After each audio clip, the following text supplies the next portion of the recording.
Hello, everybody. Welcome to the TechRaptor podcast. I'm Robert Scarpanito, your features editor. Andrew Rutten, editor-in-chief. Rutledge Doggett, site founder. Andrew Stretch, and it is my great privilege to announce that I will be playing Geralt of Rivia in season 5 of Netflix's The Witcher. Can you try that again? Let's do another take and action. Yeah. No, you don't need to collab. We got to sync it up. Yeah. It doesn't. It already syncs. It records the audio and the video together. You don't. Oh my god. And this video is brought to you by YouTube. You can watch our video podcast on youtube.com if you haven't been doing that. Watch Stretch have an absolute fucking meltdown.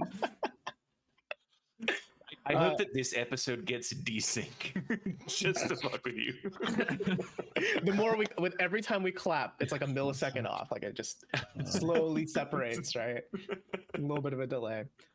This week we're going to talk about Marvel Snap, not Marvel Clap, and Bayonetta 3. But first, let's get into some news. We do know the season 5 Witcher star, as you heard earlier. It's going to be Andrew Stretch.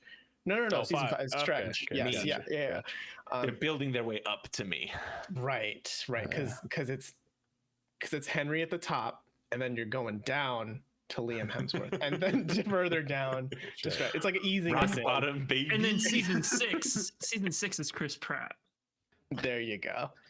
But in the video game space, CDPR has announced that Canis Majoris, one of the Witcher projects they had announced previously, is going to be a remake of the original Witcher game in Unreal Engine 5.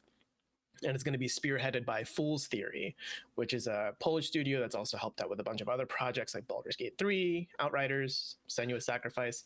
So all in all, we're going to get a new Witcher game, but it's a new old Witcher game. Another new Witcher game, because they announced like 4 of them. Yes, but this is being one of them. This is the OG The Witcher, the one that is still very good by today's standards, and it's going to be remade in Unreal 5. Is it very good by today's standards? I don't think people consider it very good by back then. I've heard about you Witcher can go back and play it. 2. You play it right now, and it doesn't feel old at all. Not even a little bit. You know how everybody talks about Mass Effect 1 being slow and agonizing? Triple that, and it's the first Witcher game. Mm-hmm. Combat is super wonky. A lot of running. A lot of loading screens. So I'll be curious what they mean by remake. Are they going to make it in the style of a Witcher 3, but tell the Witcher 1 story? Or what? I that Final Fantasy 7 glow up. Yeah, I would hope that it would be like a Final Fantasy 7-esque glow up. I mean, it feels like it since they're saying UE5 and stuff. So, do you think we're gonna have like the first 5 hours stretched to 40 hours again? Like it's gonna be part 1 and The Witcher 1, part 1. Yeah, I don't think so. They're gonna break it up into episodic short stories to do the books justice. Mm-hmm. Do you think they're gonna re-include the collectible card game that's part of the first one? What do you get for those? Booty. Oh, Gwent's not in the first game. No, it's not. It's something way worse. Oh, it's way worse. It's you bang hookers and get cards of the hookers, I guess. Yeah. You get art.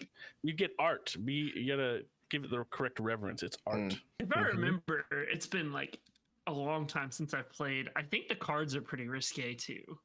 Yes. Extremely. They in the GOG remake, I think they censored the cards, but in the original release, it was just in the tits hanging out. Yeah. Yep. Well, when they redid Mafia 2, did they keep all of the Playboys in that?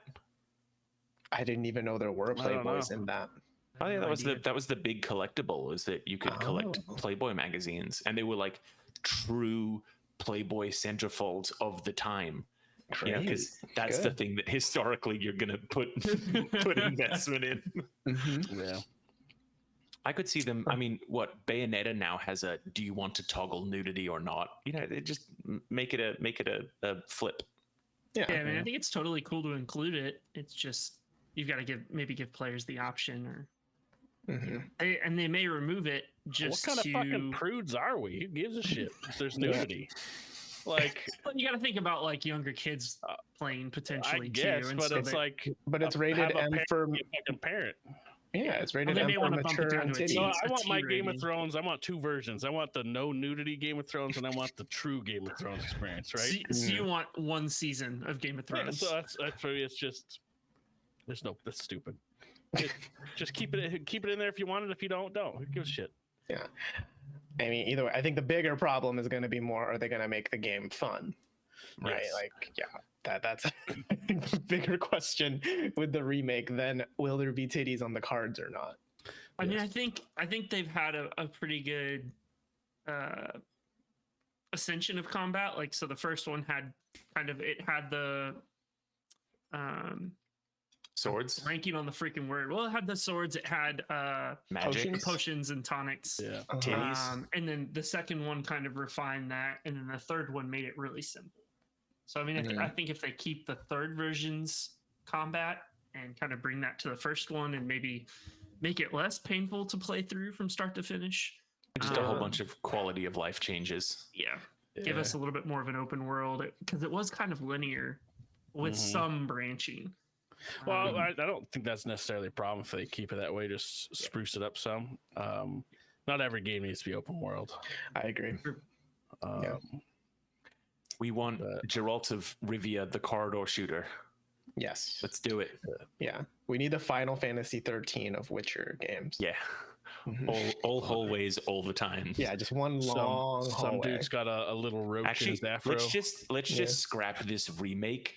The Witcher Endless Runner coming to iOS and Ouya near you. Yes, Temple Run, but Geralt. Surprised we don't already have it. No, the way they're making money is Gwent. That's their cash cow, True. right? Yeah. I think this is like the first we've seen in terms of like CDPR just kind of going all out on their IP, right? Because before I feel like they were just The Witcher and just Cyberpunk for a long time, right? But like it was just the 3 games and the 1, and now like we know about so many games in the cards, and like this is one of them. It's making me wonder how many other is it a Witcher 2 remake? Like not anytime soon, but I wonder if it'll be one of those. They see how the first one works out, and then maybe we'll do that. Maybe, yeah. I mean, a lot of people played 2 over 1 as well. Two is people that definitely when got in people learned who CDPR are. Yeah, like 2 was the first one, foothold too. for them. Yeah. Yeah. I Also, remember a does lot of not people play were well like, nowadays. that one was tough too. was I a lot remember harder. just getting absolutely destroyed over and over again. Yeah. And Yeah, like 3 was I think their first big blockbuster, like mainstream blockbuster sort of Absolutely. release. Yeah. Like I mean there's TV shows for it now. I mean it's not of the game, right? But yeah. It made that IP very popular, and it's so popular that Henry Cavill can't shoulder the burden anymore and has to lighten the load. Yeah, that's why he's doing it. That's Yes, why. yeah. He's got Like he's Daddy he's James hanging- Gunn mailing him checks. Well, hey, being Superman is a big burden too. Yeah, I mean, he's basically Jesus if Zack Snyder keeps doing this. well, it's especially a big deal if you've got DC's history behind it. Yeah. Hey, James Gunn's in charge now, man. It might. I like James Gunn, so I feel like there's a chance that we're gonna see a better kind of cinematic, just in general from DC. And if you are out of the loop, listeners, Henry Cavill's not going to be Geralt in season 4 of the Netflix Witcher. It's going to So go to next Liam season he Hemsworth. will be. That comes Yes. out season 3, but after that he won't. Yeah, Liam Do you think we're Hemsworth's gonna get some take it. like season 3 ends with like some monster spitting acid in his face, and it's gonna be like, oh, this will take months to heal, and then they slowly unwrap the bandages, and it's Liam Hemsworth. Or do like Or they'll just do nothing and it just changes the next season. could be that, or they I do like think it's a gonna be blood that. and wine thing where Geralt looked at the camera and like winked, and that'll be the end of season 3. I don't know. A lot of mean- speculation about why he's done. Money. Yeah, Oh, it's Well, like- there's also I was reading There's a- something this morning where he's gotten in a lot of fights with the writers in terms of like being frustrated how they kind of mock the source material. Mhm. And he signed on. When he signed on, he was like, I'm in this for the 7-year long haul. Like I want to do That's true, justice yeah. to the He's books. super pumped, but there's been a lot of reports of big conflict over content and how like someone might see him as annoying, but he was the guy that like had the books on set and be like, that's fucking wrong, and just point to the book. Yeah, and like we don't care, and he's like, well, okay, I guess. Like, and I like, can see how that would Geralt. be demoralizing, right? Oh, like yeah. you're joining a series because you read the books, you love the kind of lore behind it, and to come onto it and get it Netflixified, He's where the people who just ultimate. don't give a shit. He's the ultimate like, oh well, the books were better, and it's like we're still filming, and you're saying that. At least wait until it's out before you start starring in it. Yeah. But like, lest we forget, like Henry Cavill is like a legit nerd. Like he is probably Super nerd, yeah. very excited about this remake announcement. I'm sure. Oh, he yeah. is. Yeah. Oh yeah. Mhm. And so, Henry, if you want to like let the world know, you can email us pr@techraptor.net. What if they do the Let's thing? just do a Witcher episode. Come on. Yeah. What if they do the thing like when they re-released GoldenEye and they put like Daniel Craig in it or whatever? They re-release Witcher 1, but they use Cavill as the base. Oh yeah. No. Or at this point, would it be Liam? Do you think the remake might come out shit. far out enough? It's gonna be Liam. Imagine Get him how to mad he voice would it. be if he missed the chance to be in the video game. The fucking Doug Cockle shade, man. He's Geralt. Yeah, he's the OG He's Geralt. He is Geralt. Mhm. I would. I'm It not would be saying cool to replace see the him voice. involved in some way, shape, or form. Oh, you see, make him look like Henry Yeah, Cavill's yeah. Geralt. Or Yeah, maybe you there's like a NPC that looks like Henry. That's all the time in games. You have the rigging model, and then you have the voice. Mhm. And then you can take it to another game with NFTs. So Yeah, that's how it works, right? That's in how it all the works. Purchase your the Henry metaverse. Yeah, the metaverse, which is working very well for Meta's Oh god! Did you evaluation. see right that now. report about them and Home Depot? Yeah. Wait, what?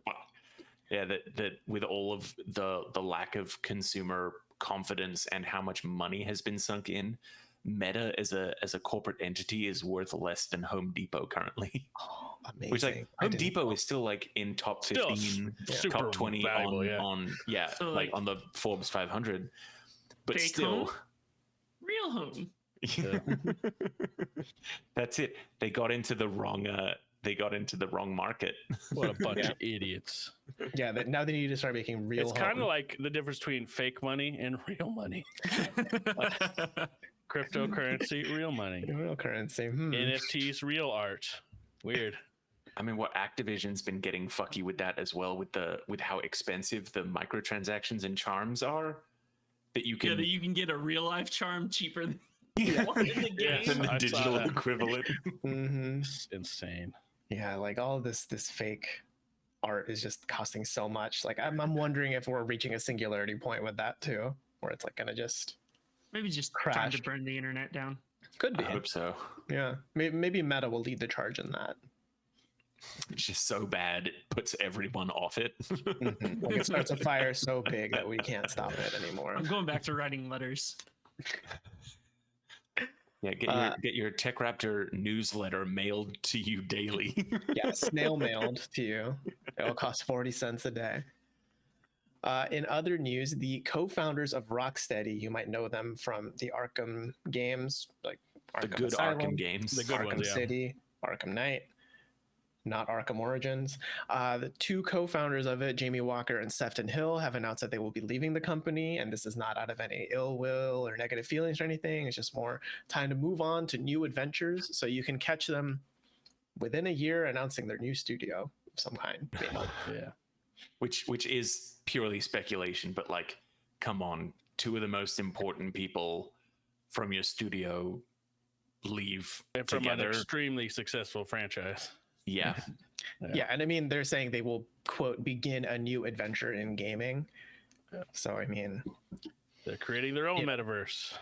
I wonder if they Mhm. want to go back to independent too, since WB owns Rocksteady. I wonder if there's some sort of bad blood there between dev publisher They're relationship. gonna go make Marvel games. yeah. I mean, WB has been shitting the bed across the board, so it wouldn't surprise me if there was some kind of weird push, or maybe even them leaving opens up enough budget that they don't need to fire, 10 other people in the corporation. Maybe. Maybe, yeah. Yeah. Well, because right now that studio is working on the Suicide Squad game, right? What's it? Yes. Suicide Squad Kills the Justice League. Is that the full name? I think that's the full so, name. yeah. Yeah. Which is also kind of looking Gotham Knighty in terms of like, 4-player co-op skills and all of that. So I'm wondering Hopefully if it's better than Gotham Knights. We haven't seen any gameplay from it though yet, right? no, it's all been cinematic, so we don't know how like live servicey co-op it could be. But I am curious if part of that's part of the reason too. It's like something they didn't quite want to do, because I mean all of the Arkham games have been pretty like you're the fucking Batman. That's it, and like period. You're Batman, and then sometimes the other Bat Children in the DLC. But you play one person, the Bat Children, the Bat type. yeah. But it's pretty singular, right? Like single player solo mission type stuff. So I wonder if maybe that's more of the kind of creative stuff they want to pursue, as opposed to like 4 different characters at the same time. Probably because they wanted them to add the Batmobile as a playable character. It kind of was in Arkham Knight. Oh, I mean, I think the Batmobile has its own TV show at the moment. Like, there's weird pushes. Like Knight Rider, yeah. It speaks to you. I can't tell if you're joking or not.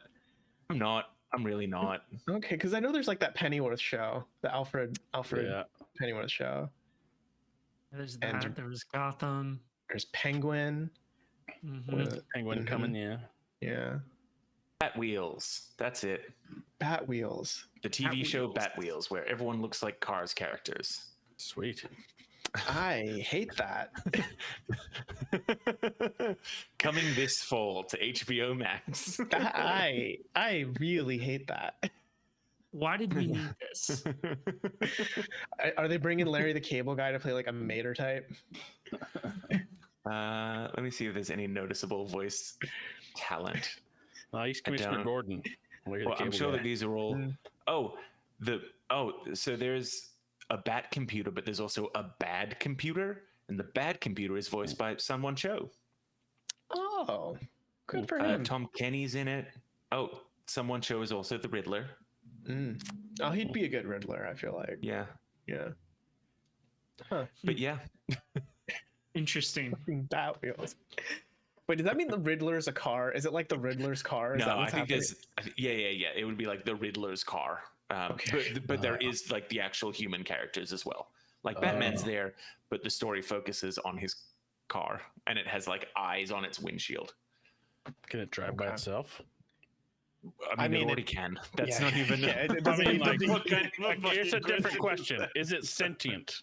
Yeah, it's sentient. They talk. Okay. Yeah, it doesn't need to be like Bat McQueen to do Can that. it drive itself? When is the Batmobile not driven itself?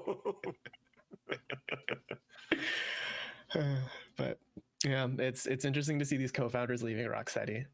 I don't foresee this being like a negative impact on Suicide Squad necessarily, because there's always been like a worry with some other, like when Halo Infinite was still in development. Yeah, like I remember when Halo Infinite was in development, that was like a pretty rocky, like, didn't it change 3 directors, bunch of people left, like that was like, that felt like an omen of some kind. But here I think it's just these two wanted to move on and do their own thing. I know There's been There's other been times a lot of that in the last couple but we'll months. see like projects of like, oh, the lead writer has left the project, and it's like, yeah, but the game releases in like 2 months. What is the lead writer doing nowadays? Like, that's what? Yeah, that's totally fine. This is like a safe leaving of the company. They might also still get their name in the credits.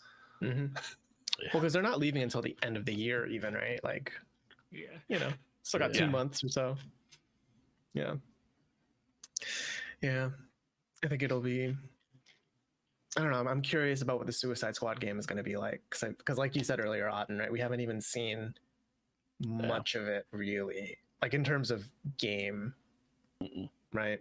It's also just been cinematics. I have a feeling that all of the smart devices in my house will hear me talking and just always lock me into playing Captain Boomerang, and I'm going to be pretty frustrated because he's a pretty trash character. And now, why are you saying that you would have to play Captain Boomerang, Stretch? Well, it's because clearly they're only going to let the Australian play the Australian character. Right, because you think they're racist.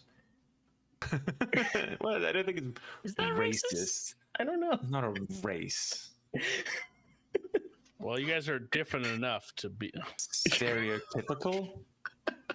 it's stereotypical. Yes, not right. In other news, we got some more details on this upcoming Lord of the Rings game, Lord of the Rings Return to Moria, which is a survival crafting game, one of the first of. What? I've never seen one of those games before. What is that like? It's like Minecraft, kind of. You know Minecraft? That like old game? Yeah, the one in Java. The one with awful graphics, that one? Yeah. Yeah. I know exactly. Yeah. Okay. Lord of the Rings Return to Moria. We've got some more details on it. It's going to be set in the 4th age of Middle Earth, and you're going to play a bunch of dwarves delving into the mines of Moria to find mithril, to use the mithril to protect. I think you're like building a wall, rebuilding right? the gates. Yeah. It's it looks like it's going to be like very dark in terms of like, for a lot of simulation and survival games, you're kind of building and exploring. Like, the developers literally say you can get lost in the mines, which to me is kind of cool. Like, you have to keep your bearings as you're exploring, which adds like a whole nother level. If you're not just going as deep as you can to get mithril, you've got to remember the way back too. Is it mithril, not mithril? How they pronounce it in the shows. Don't trust him with pronunciation. Yeah. All right. Haven't we learned that by now? Like, I don't want to go down a banal road. Like, well, this is from the guy who hasn't even fucking seen the movies. First of all, I haven't seen the second and third. Yeah. Yeah. It's like in the shows and stuff, they'll very much be speaking what I'll say would be a common tone, like a common tone, common accent. And then every now and then when there's like a word a certain way, they'll like delve heavily into that in the same way that a pretentious person mid-conversation may like drop something in an I am very smart way. So it'll be like, yes, well, instead of, I was over there speaking with Galadriel about X, Y, Z, and they say, yes, I was speaking with Galadriel. And like they'll do all the flourish and then move on like nothing happened. And it's the same, like, yes, we're down in the mines and we're picking away and we get some mithril. And then we go back to mining more. And it's like, okay, that was a bit weird, but sure. I think this game will also be co-op with up to 8 players, which sounds like a lot. Like, there's a lot. There's a lot of mines. There's like sound stuff too, to where you're gonna have like songs that the dwarves can sing, or I think it sounded like for bonuses. It's got to be in there. It's got to be in there. Or something similar. You're telling me that 7 dwarves can get together and go hit the mines up? Beautiful. I think that's a cool premise. I mean, for people who are already so into, pardon the pun, the deep lore of Lord of the Rings, and getting to be able to go into the mines and just, there's going to be all kinds of lore tidbits, and like, I'm sure you will stumble upon various levels of ancient dwarven civilization, and you'll get to fight a Balrog or two. And I think for people who are like really into Lord of the Rings, this is going to be a fun, like, real deep cut. Probably. Yeah. I'm hoping it's going to be an area that, we haven't had much opportunity to explore. I think the most we've really seen of it is in the new Lord of the Rings show. So I'll be curious to see kind of what else they want to showcase. Yeah, I guess for someone who is less knowledgeable, which is the 4th age? Is that before or after Lord of the Rings? Is that? I think it's after the 3rd age. Before the 5th. Because the show is during the 2nd age, and the movies are the 3rd age. Okay, so this would be truly after Sauron's demise or whatever. I believe so. Right. When his child, Sauron Jr., shows up. This isn't canon though, right? Like, in terms of the movies. I don't know. There's rules to the IP, from what I understand. Like I was reading about it, like if within the IP you can't have a TV show with more than 6 or 8 episodes, and there's like there's strings attached to everything. Wait, so I what? wouldn't be surprised if, like, and the Lord of the Rings show is literally not allowed to reference the source material within that. So it's like it's a whole thing with the Lord of the Rings. The Fourth Age began once Sauron was vanquished and the One Ring was destroyed. So that's like right at the end of the movies. So Gandalf, Elrond, Galadriel, rest of them all headed off. So you might get a brief cameo from Samwise before he fucks off across the plains as well. But yeah, so it's like peacetime. So dwarves are back, ready to go out and, you know, touch dirt. Of course. Get some mithril. Yeah, I think this game is supposed to come out sometime in 2023. No precise window beyond that. But for those of you out there who are big fans of survival crafting, because there's so very few of them out there, you can keep your eye out on this one. Finally have one to look forward to. Right, finally. After Minecraft, this is your next one to finally check out. And this one probably has better graphics. I think it does, yeah. It does. It's not none of that pixel art garbage. It's real graphics. Yeah, real graphics for as adult opposed gamers. to fake graphics. Yeah. It's real graphics. Mm-hmm. Our last story of the week, PlayStation's London studio, known for doing a lot of VR stuff, has decided to not do VR stuff because they're going to do a fantasy online co-op live service combat game set in modern day fantasy London. Sounds EX awful. Alpha +3. Yes, super turbo. Yeah, Plus, it's a Capcom ass fucking buzzwords title. Yes. It's not even title, it's just like a description of it. Yeah. Who knows? They've got a weird history looking at them. Double check what they've done. Like they did all the EyeToy stuff. Basically all their like weird ideas that they've had, like that seems to be from this studio. So I'm very curious what it will be. Mm-hmm. Yeah, they've said that this upcoming project is kind of a result of a ton of like ideation, iteration, reiteration, and so on. They've likened it to a similar process that created the Horizon series from Guerrilla. So not that it is going to be like Horizon, but more just, you know, the same process of like, what if we try this and that and do this weird thing and that weird thing and so on.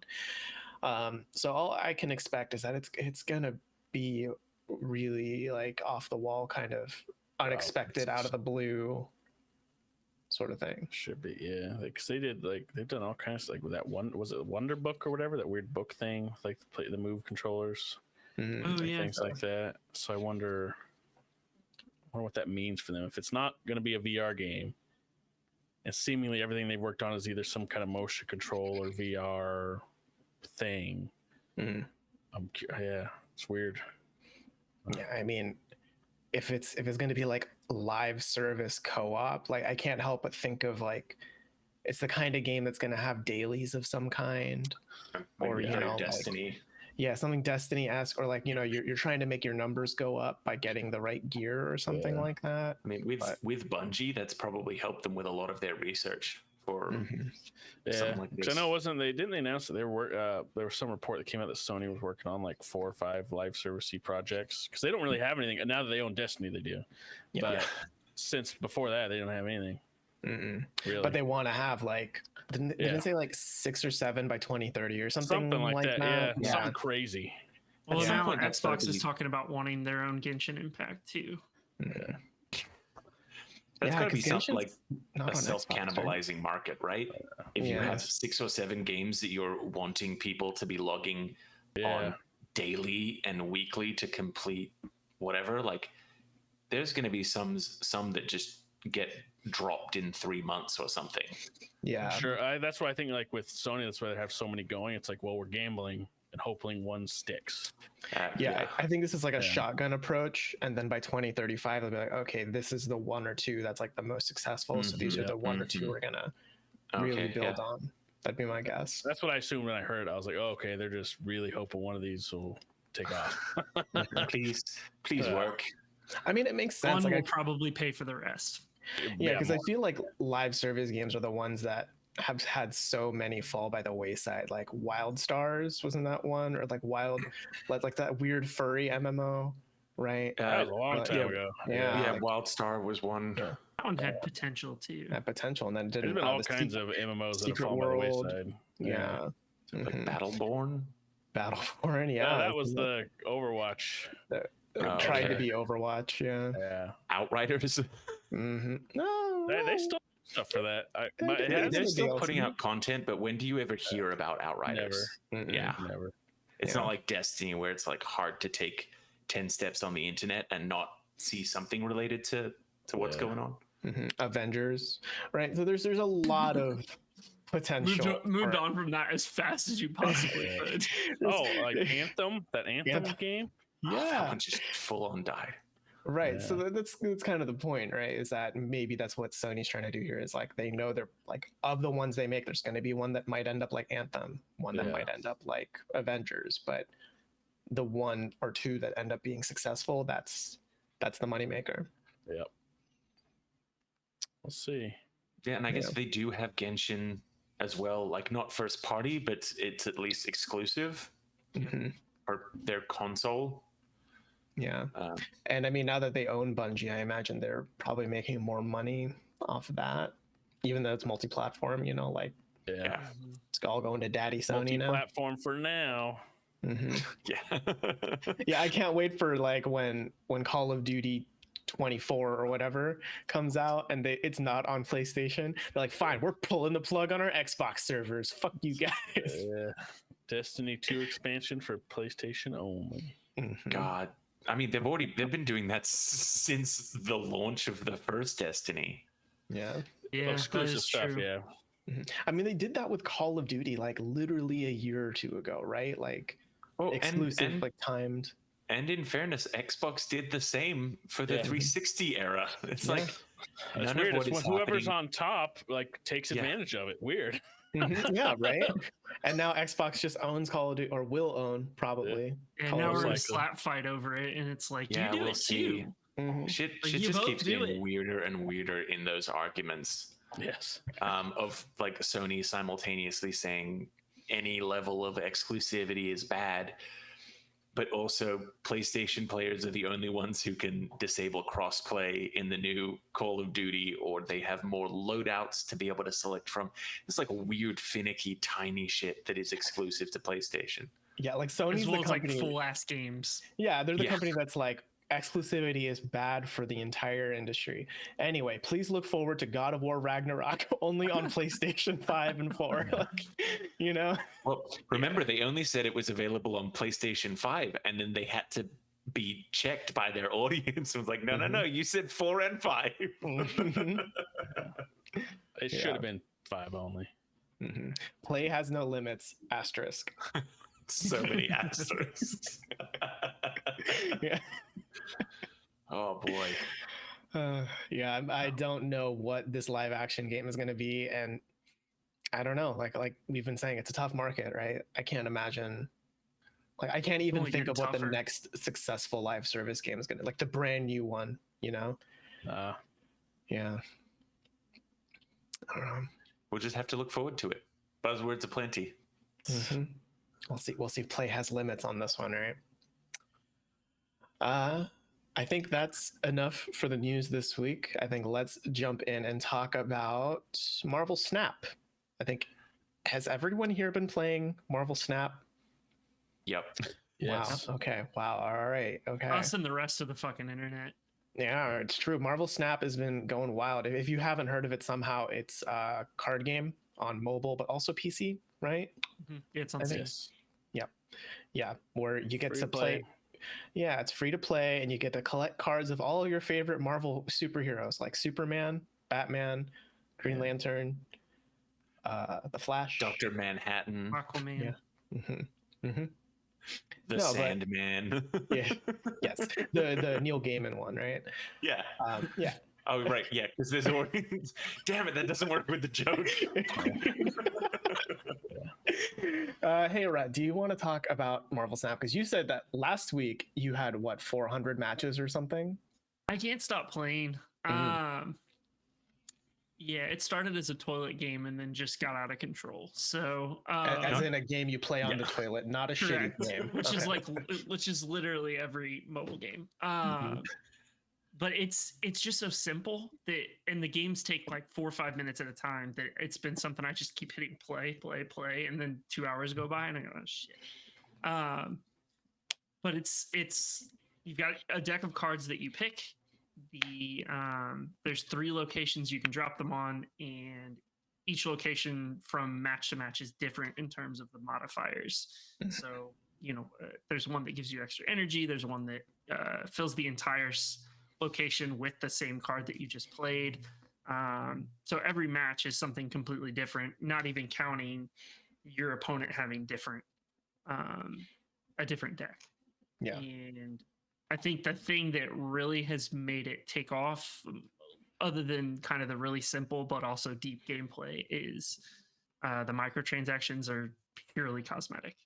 So really, if you want to spend money on Marvel Heroes, it's Battle Pass or just variants of cards. It's the exact same card, but like 16-bit or different art styles. All sorts of different styles. Yeah. So it does seem like you have to play a lot to get stuff, though. To get like new cards. Yeah. You have to play quite a bit. Because you get new cards when you upgrade your cards, right? But when you upgrade them, it's not like, oh, you get upgrade. Yeah.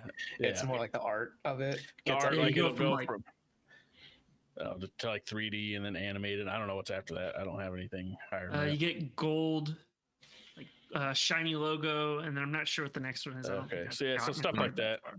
Yeah, but at collection level 225. Jesus Christ! You've been playing I'm at like 32. Yeah, and I'm ranked 37, so I'm almost a gold rank. Wow. What are you at? Do you know? I'll pull it up. We're gonna play. What am I looking up again? Your collection level. It's the green number underneath your profile on the home screen. So I had when you first talked about this game, Rut, I pulled it up and then I saw the little cards with like a blue number in the top left and a red number in the top right, and I looked at that and thought, oh, it's a fucking Hearthstone clone, and I closed it out and I walked away from it. And then about 3 days later, like someone posted an image of their game, or like I saw someone online talking about it. It might have even been like in a like a YouTube Shorts ad or like on TikTok or something, that I saw like it actually being played, and it's like, oh, this is like so boiled down, so like such a basic idea of just like, hey, who has the bigger number? Yes, that's all it is, and it's so fun. The different modifiers truly change up every single game, and there is like just the fact that I can load into a new game and there is not a 10-second ad that I need to skip is ludicrous. Yeah. Like you just need 2 out of the 3 numbers to be yours. Like you need the bigger 2 of the 3 numbers. That's it. Or you can have ones that tie. Ties count as a success for both sides. So it's even generous like that. Like you could potentially finish a match with neither side having played a single card, and I think that you would both win. Never had a straight up tie.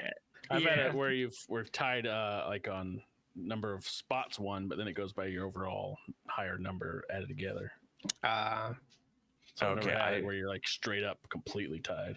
I've had it like tied, and then one of us has a victory, and then the other one has a victory, and it will give it to both of us. But I haven't like taken track and counted like to see if one of us had a higher number than the other. So yeah, I saw that as like a weird tip thing. It said that, and I was like, oh, okay. So because I had that where we tied, and I was like, it said I won. And I was like, I have no fucking idea how that happened, but all right. and then I moved on. It's based on whoever has the most points past that most slot. points together. Yeah, interesting. Well, that was really interesting to see how no one playing any card would work out. Yeah, would it just be a true neutral tie? So I'm at 36 collection level. Okay. And I'm So Rut, how you doing? How's your 225 looking? Yeah. This is Mr. I have no impulse control kitten clicker over here. I do have an idle game up.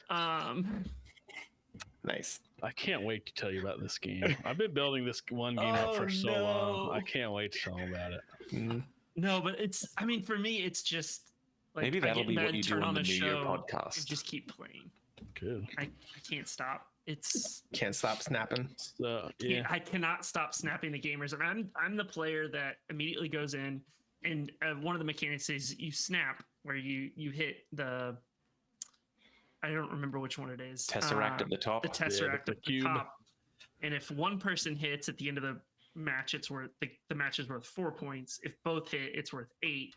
You can retreat early if you don't want to lose points, because it's essentially purely ranked. Like, you progress by gaining points. But I'm the player that always hits it and then hits the chat bubble that says snap, and then the Spider-Man points at the Tesseract.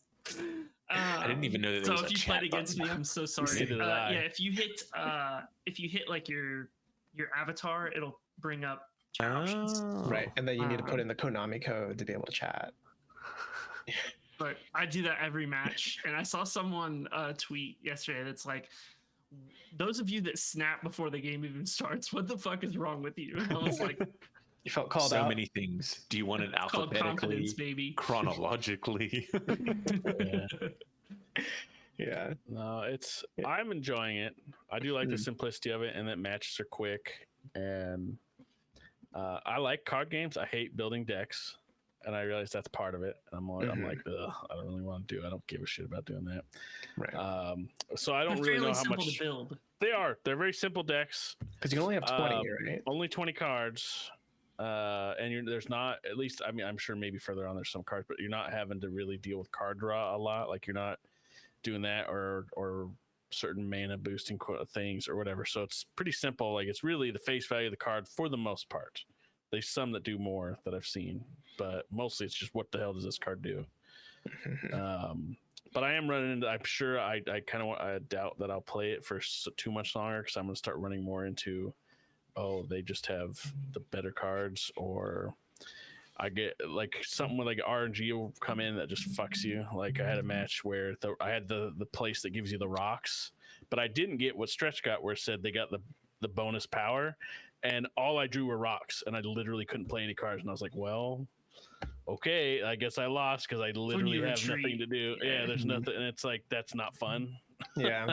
When those random things with the locations can happen. But I mean, that's been relatively rare, but I'm assuming if you're someone that's more invested in it, that would be frustrating when it feels like there's not really anything you can do about it sometimes. I think the saving grace for me is that I might not be as much of a deck builder person, but a lot of the people that play video games and mobile games are fucking idiots. There's no strategy. It's like, what are you doing? I've lost one match, and I've played, I don't know, 30. Wow. Yeah, I had one match where, like, the two on the side, I won because I had like 6 points and 9 points, and then in the middle I lost because I had like 15 points and they had 47. And it's like, what are you doing putting Iron Man down in the middle? Like, you've already won it. Or you've got like 3 really close locations, and you're like, all right, I'm gonna focus on these 2, and they just focus on the third one, and that's it. Yes, and you're like, that's crazy. Okay. You thought you were gonna win. 2 out of 3. You kicked my ass there. It's not total points. You gotta win the locations. Right. Yeah. It does seem like a lot of fun, because I played like a few matches. I'm only collection level like 3 or 4, like not even close to you guys. But I do like the gameplay loop that it has. It's so simple. Absolutely, yeah. Right? Like, it's so, like, I mean, despite what we just said, I thought it was idiot proof. I guess not quite idiot proof, but close to it, right? You just gotta make sure that you're not the idiot. You can play it, but like, it is interesting how there is very, very simple strategy that people just don't employ. Like, simply understanding, okay, I got to win 2 out of 3. All right, this one's a lost cause. Fuck that one. Yeah, Only do these the 2. other ones. Like, and that doesn't happen. Or like certain things of like, hey, maybe don't fill up your location real quick because then I know exactly what I need to beat you. Like, don't do that. Stuff like that. The strategy's so do. simple, and there's so many card combos you can do as well. I think for me, that's been the hooker. In terms of game, that was the wrong word. The hook. The hook, yes. And just like, hey Christian, can you clip that? This is gonna be all over TikTok. For me, it's like retooling my deck to be like, okay, I can combo these together, and trying to think through like new strategies has been interesting because it takes 30 seconds to build a new deck. Rutt really likes a good combo of hookers with a good strategy. Yes, the more the better. He likes the high value and the low value all together. He's an equal opportunity hooker giver. This is going to be its own TikTok. God damn it. This is the podcast now. This is all we're releasing. We're going to cut the last 40 minutes, and it's just going to be Rutt's hooker talk. I don't think there's been an episode, we're 57 in now, where I haven't been roasted for something I said. And that's no different than my personal life. Well, that's not, you haven't been on some of the pods. I'm sure. Yeah, there's some of that you weren't here. Actually, I'm pretty sure you still roasted me. Yeah, I'm pretty sure we probably talked shit about me when I wasn't here. Yeah. So, I mean, I don't think I'd pass up on the opportunity is basically what I'm saying.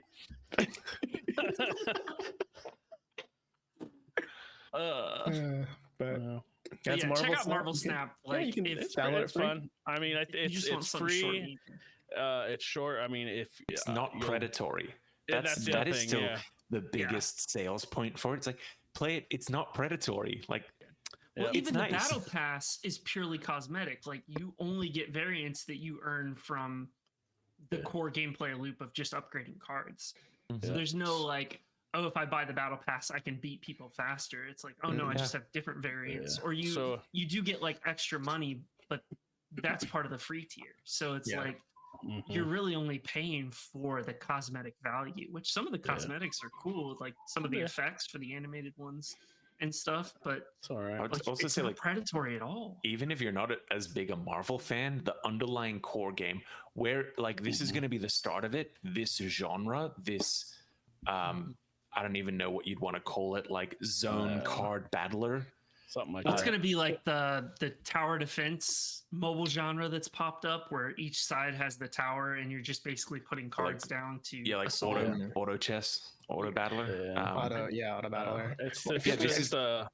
I've seen other card games that do this lane system. Like, doesn't the Skyrim card game, like the digital one, do the same thing? Or I think it's only two.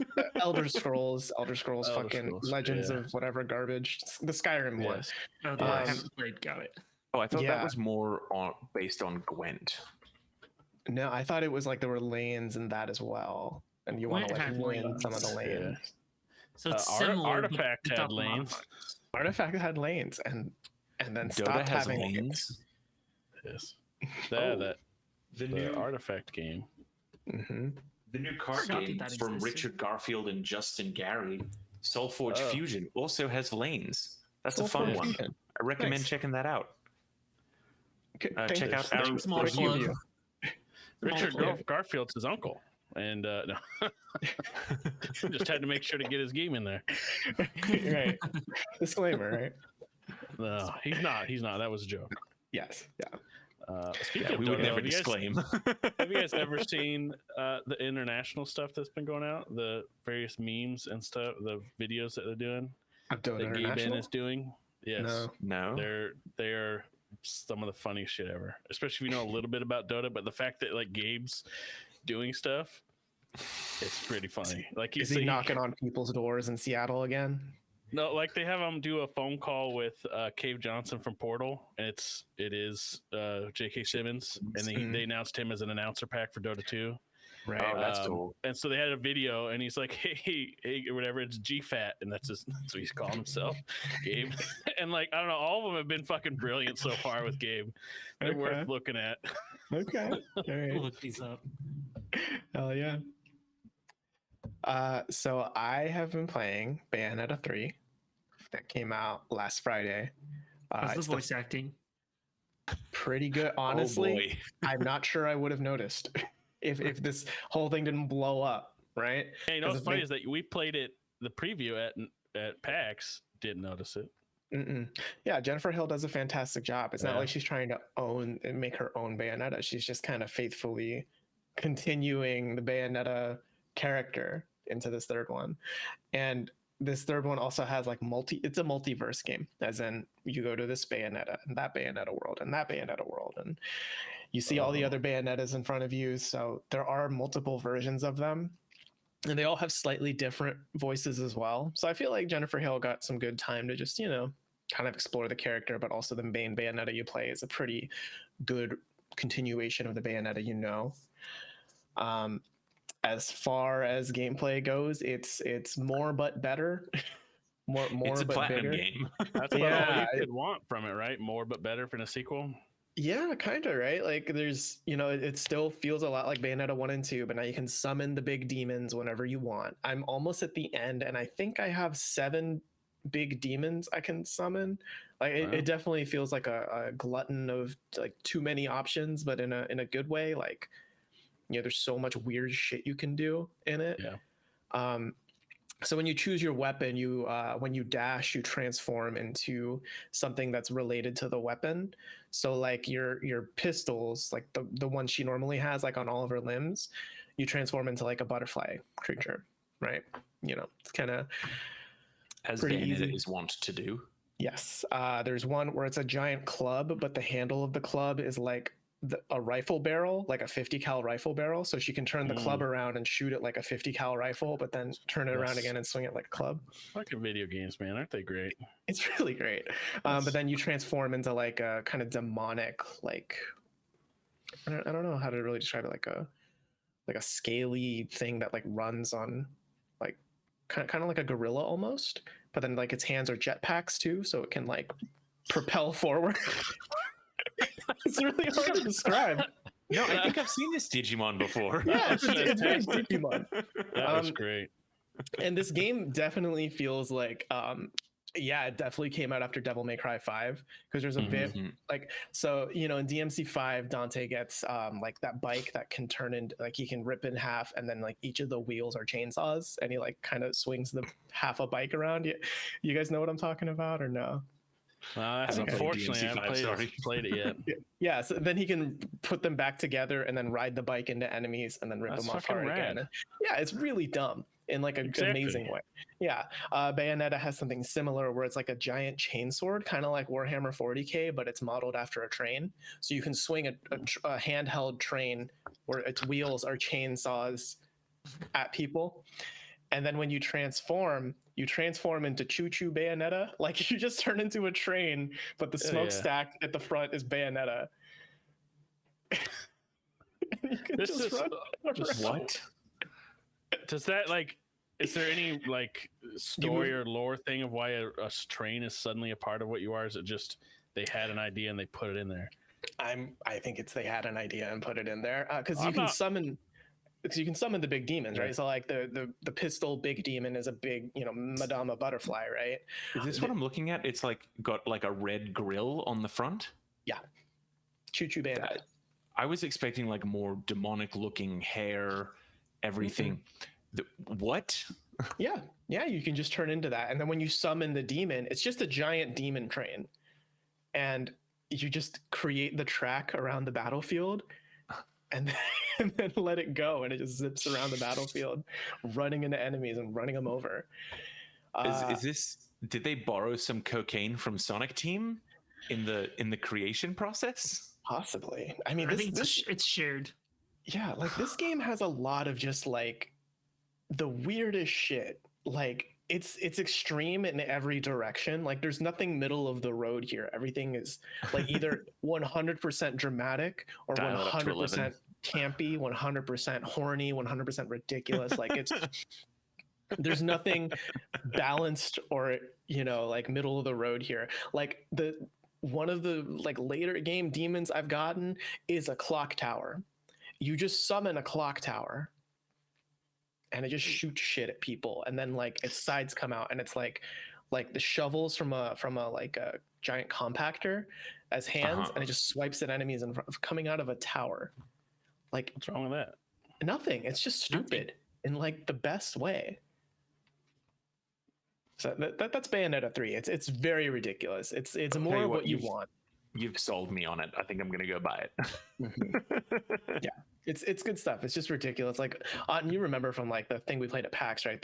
Like one of the early scenes is you summoning a giant like quadruped Godzilla thing, and then landing in water and riding on boats attached to its feet, like shoes, and you ride that to glide along the water. It's so stupid. Yes. And then you jump off of that to some like very anime like scene of slow motion big monsters getting ready to punch each other. It's a Rocky moment. It's fantastic. The boss battles in this game are fantastic because every one of them is just a new game. One of them is like a kaiju battle, like a side-scrolling kaiju battle. One of them is a rhythm game. That sounds sick. Yeah, I love when game companies just go ham on stuff. Mm-hmm. That's what's cool. Honestly, since we always like to bring it up, that's one of the things I really like about Kingdom Hearts. It had so many weird just ideas in it in the series. Yeah. They're always just like, hey, we'll just make this whole game in and of itself, but you'll never see it again. Like, it's just for this little part of the world. Yeah, it feels like it's from that era, like PS2, PS3 era of just like action games that have weird shit in them. This is just that, but in 2022. It's making me want another Ashura's Wrath, because that was another game that just went balls to the walls with everything. QTEs. Oh, yeah. QTEs, everything. Yeah, it was good. Mm-hmm. I think the only downside so far for Bayonetta to me is I feel like I'm going to say this pretty much every time a new Switch game comes out, and I'll probably say this with Zelda as well. Man, it's time to move on. You can feel the Switch just dying as it's trying to make it happen, because the game at some points can be a little like kind of straight up ugly. Like it just doesn't look great, which is a shame for something that's like, you know, moving so fast and like so chaotic, like energy beams everywhere, explosions everywhere, and you're trying to figure out what Bayonetta is doing in the middle of all that, and it can just be really rough to look at, which is a shame. Yeah. New Nintendo Switch, please, soon. Please. Yeah, I'm hoping Zelda will be better just because its art style is like kind of, you know, cel shaded. They can get away with a lot. Yeah, whereas Bayonetta is trying to go for like semi-realistic, like, you know, it's like more detailed and like my suspicion with Tears of the Kingdom is going to be that they're going to really capitalize on how much will be off screen when you shoot up into the sky or go underground. That they can do some fun memory saving tricks there. I hope so. Yeah, because with Bayonetta, I don't know if there are really any memory saving tricks, because you're going like to huge. There's also like there's so much particle effects and hair moving and like so much physics going on that's just got to be difficult to do. Yeah, and like like you're going into Tokyo and like Paris, so just a lot of places with a ton of detail in the backgrounds, right? Because like, you know, you're trying to model whole cities. So yeah, that's probably the big, like the worst thing I can think of with Bayonetta, and it makes me wish that, because I think Bayonetta 1 is on PC but not 2, right? Because 2 still. Bayonetta 1 is on 360 as well. Yeah, well, that was before it was Nintendo exclusive even. So I mean, it would be like, I think the best version of this game is definitely on something that's not the Switch, but you know, if we're stuck with exclusivity, I think we're stuck with it. Yeah, just a shame. Yeah, but that aside, I mean, it's still really fun. It's still more of you know, that crazy over the top action, you know, like sick combos and big attacks and cool animations and so on. So it's kind of hard to complain about it, aside from the graphics. Yeah. And even the voice acting, right? It's pretty good. So it's all very hammy in the best way. So I don't know. I think it's crazy that, because we talked about it last week, if you're out of the loop, that the whole Helena Taylor, Jennifer Hale situation was kind of crazy. I don't know if anyone really would have batted an eye had that whole stink not come up. Probably not. Yeah. Well, I think that's a wrap for this week's episode of the TechRaptor podcast. We hope you enjoyed, and if you did, please leave us a review on whatever platform you're listening on. It would really help us out a lot, and let us know in the comments below, either on YouTube or on our site. How have you been enjoying Bayonetta? Are you digging it? Are you not? Did you notice the voice acting change? How do you feel about it? Let us know in the comments below. If you want more from us, we're always publishing news, features, reviews, and so on at techraptor.net. And if you want more of this show, we will be back in your feed next Monday. We'll see you then.